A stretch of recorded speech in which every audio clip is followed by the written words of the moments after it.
To take a scrolling or long screenshot on Samsung Galaxy S24 Ultra, go to the screen you'd like to screenshot. As the example in this video, we will take a screenshot by using gesture. To do so, swipe the edge of your hand across the screen until you hear a shutter sound.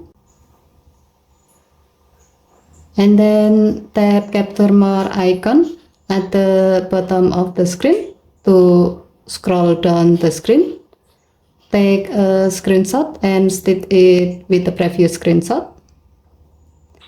If needed, you can repeat this step until you reach the last screen you like to take screenshot.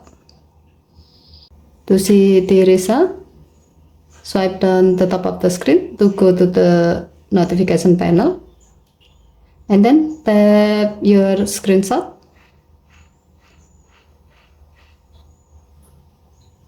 You can see that by using this feature, multiple screens have been taken each screenshot and stitched into one screenshot. Okay, thank you for watching. Please help to like and subscribe. Have a nice day.